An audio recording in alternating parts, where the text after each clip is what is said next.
चुनाव की उल्टी गिनती शुरू हो चुकी है। सभी पार्टियां मिशन 2024 को फतेह करने में जुटी हुई है। वहीं जेजेपी भी लोकसभा क्षेत्र में रैली कर जनता को अपने पक्ष में करने की कवायद में लगी हुई है और इसलिए लोकसभा क्षेत्र में रैली का आयोजन किया जा रहा है।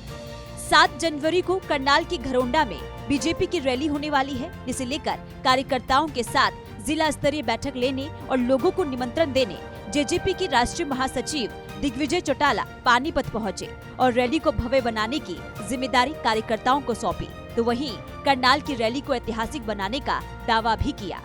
अपने जो साथी हैं, सहयोगी हैं, पार्टी के मेहनती कार्यकर्ता हैं, उनसे चर्चा करेंगे, लोगों को निमंत्रण देंगे और करनाल की रैली इन सभी 5 रैलियों में सर्वश्रेष्ठ हो, सबसे बड़ी हो।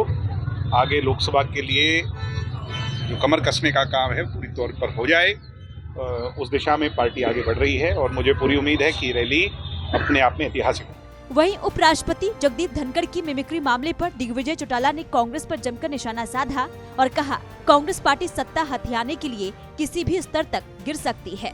और राष्ट्रपति की अगर कोई खिल्ली उड़ाए, मजाक उड़ाए, आपको याद होगा अन्ना का आंदोलन हुआ था और हम सब भी उस आंदोलन के हिस्सा थे।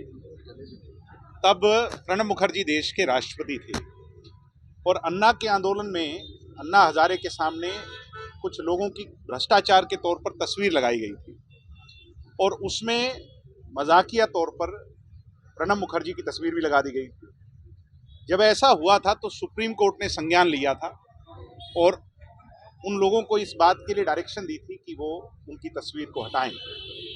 देश के सर्वोपरि पद पर बैठा व्यक्ति हम सब के लिए एक आइडल है, एक सिंबल है और उसकी हमें इज्जत करनी चाहिए। मैं मानता हूं कि जो काम इन लोगों ने किया वो इनकी फ्रस्ट्रेशन को दर्शाता है कि सत्ता को हथियाने के लिए किसी भी हद तक गिर सकते हैं। ये कांग्रेस की नीति रीति रही है। दिग्विजय चौटाला का तंजवार यही खत्म नहीं हुआ। दिग्विजय चौटाला ने दीपेंद्र हुड्डा को निशाने पर लेते हुए राहुल गांधी को चापलूस बताया और कहा, राहुल गांधी देश का पप्पू है और दीपेंद्र हुड्डा हरियाणा का पप्पू है। मैंने दीपेंद्र हुड्डा का नाम इसलिए लिया कि वो राहुल गांधी की चापलूसी करने के चक्कर में क्या कर बैठते हैं। वो देश के पप्पू हैं, ये हरियाणा के पप्पू हैं। इनको ये समझ नहीं आता कि आप क्या कर रहे हैं। वहीं तो धनखड़ साहब के यहाँ जो ये जगदीप धनखड़ जी हमारे देश के उपराष्ट्रपति, ये बाप बेटा दोनों जा करके बुके दे करके आते हैं और ये कहते हैं भाई हमें गर्व हुआ कि वो देश के उपराष्ट्रपति बने, भूपेंद्र हुड्डा और दीपेंद्र हुड्डा।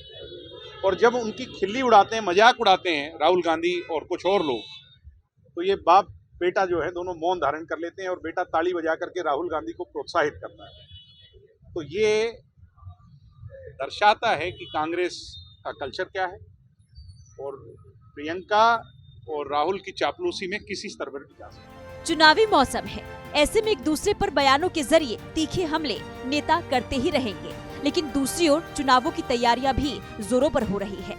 लोकसभा चुनाव के लिए जेजेपी खूब ताकत झोंकती हुई नजर आ रही है और पूरे प्रदेश में रैली कर रही है। सोनीपत से शुरू हुई जेजेपी की रैली अब तक 5 शहरों में हो चुकी है और अब करनाल में होने जा रही है। देखना ये होगा कि इस रैली के माध्यम से जेजेपी करनाल में कितना प्रभाव छोड़ पाती है। पानीपत से सुमित भारद्वाज की रिपोर्ट।